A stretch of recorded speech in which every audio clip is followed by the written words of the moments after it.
안녕하세요. 함께 걷자 부자의 길의 권프로입니다. 오늘은 여러분도 갖고 싶고 저도 갖고 싶은 돈, 화폐 이야기를 시작해 볼까 합니다.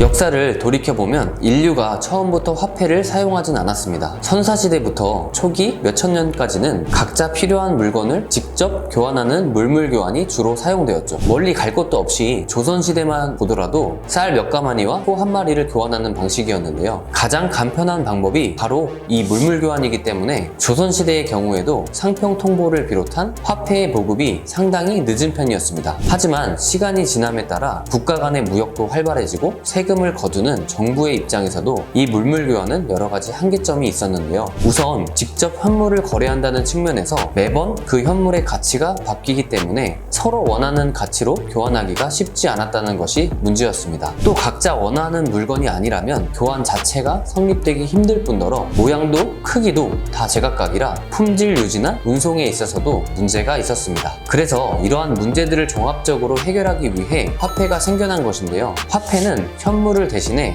그 상품의 가치를 나타내기 때문에 오늘날 모든 거래에 있어 필수적인 교환 수단이자 지불 수단으로 자리 잡게 된 것입니다. 그렇다면 곰곰이 한번 생각해 봅시다. 화폐가 현물 대신에 상품의 가치를 나타낸다는 건 달리 말하면 이 화폐가 현물을 대신할 만한 가치가 있음을 상호간에 믿어야 거래가 성립한다는 것입니다. 즉 화폐에 대한 신용이 없다면 이 약속은 유명무실해지고 그 화폐는 금속 덩어리, 종이 조각에 불과한 것이죠. 역으로 어떤 화폐에 대한 사람들의 신용이 매우 강하다면 그 화폐는 강력한 힘을 발휘하며 국제 금융계를 이끌게 됩니다. 네, 이게 바로 오늘날 대표적인 기축통화가 돼버린 달러인 것입니다. 그럼 지금까지 배운 걸 바탕으로 한동안 뜨거운 화두였던 가상화폐 비트코인을 한번 살펴볼까요? 애초에 비트코인의 경우에는 정체도 알 수 없는 사토시 나카모토라는 인물에 의해 만들어졌습니다. 그리고 초반엔 컴퓨터공학과 학생들 중심으로 단순히 재미를 위해 거래됐던 것인데요. 어느 순간 그 가치가 100만 원을 넘어 1000만 원까지 쭉쭉 치고 올라가더니 작년인 2021년 한때 9천만 원까지 바라보게 되었습니다. 진짜 금융 역사에 유래도 없고 근본도 없는 떡상 상태였던 것인데요. 그런데 제가 앞서 밝힌 것처럼 화폐란 단연간에 축적된 신용이 무엇보다 중요하다고 말씀드렸습니다. 그렇다면 상식적으로 과연 비트코인은 신용도가 높은 화폐일까요? 당연히 아니겠죠. 애초에 가상화폐라는 말부터 어폐가 있습니다. 말 그대로 온라인과 같은 가상 공간에서만 통용되는 디지털 화폐, 실물이 없는 화폐이기 때문인데요. 그만큼 안정성은 떨어지고 투자자의 위험 부담은 커집니다. 애초에 달러, 유로화 등 화폐의 패권을 쥐고 있는 주요 국가들은 이 낙하산과도 같은 비트코인이 기축통화급의 영향력을 행사하는 걸 가만히 두고 볼 리가 없습니다. 그렇다면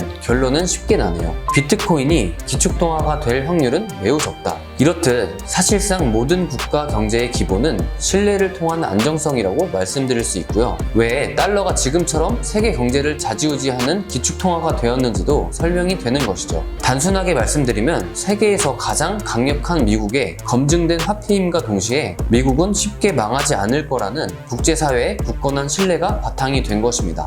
화폐와 마찬가지로 신뢰로 먹고 사는 게 사실 하나 더 있죠. 네, 바로 부동산입니다. 부동산은 고정자산이라는 특징을 가지고 있어서 신용도가 꽤나 높은 투자처였습니다. 물론 지금까지는요. 하지만 여러 가지 국제 정세로 인해 아파트도 이제 한계를 맞이하였습니다. 보통 미국을 기준으로 내가 연봉을 꼬박 5년에서 10년 정도 모아서 집을 살 수 있다면 그걸 안정된 집값의 기준으로 보는 편인데요. 물론 연봉이나 국토의 넓이에서 미국과는 다소 차이가 있겠지만 근본적으로 봐도 5년에서 10년 정도 돈을 모은다고 해서 서울권에 내 집을 마련한다? 너무 꿈같은 이야기죠. 즉 현재 대한민국의 집값은 안정권과는 거리가 먼 그 어느 때보다 한계치에 도달한 것이고 그 한계치를 찍는 순간부터는 이제 하락만이 남았다는 것입니다. 물론 현재 부동산 시장이 실제 투자로만 거래되었다면 문제가 없었겠지만 8할 이상이 투기로 이루어진 거래라는 게 가장 큰 문제인데요. 급락에 따른 투기 심리의 악화, 아파트 시장에 대한 불안 심리는 부동산 시장 자체에 대한 불신으로 이어지고 있습니다. 결국 화폐든 부동산이든 경제의 안정화를 위해서 신용과 신뢰가 필수적이라고 할 수 있겠습니다. 이 두 가지가 뒷받침될 때 비로소 국민들의 안정적인 소비가 이루어지고 시장에 대한 돈이 들기 때문이죠. 자, 이제 돈의 흐름, 화폐의 흐름이 보이시나요? 그럼 여러분들께서도 오늘도 몇 단계 나아간 겁니다. 앞으로도 계속해서 저와 함께 동행하며 부의 추월차선을 타시길 진심으로 소망합니다. 혹시 오늘 내용과 관련한 문의사항 또는 투자에 대한 컨설팅을 원하시는 분들은 부자의 길 단톡방을 통해 좀 더 자세한 상담이 가능하니 많은 참여 부탁드리겠습니다. 네, 오늘 영상은 여기까지고요. 다음 영상에선 더욱 유익한 소식과 함께 찾아뵙겠습니다.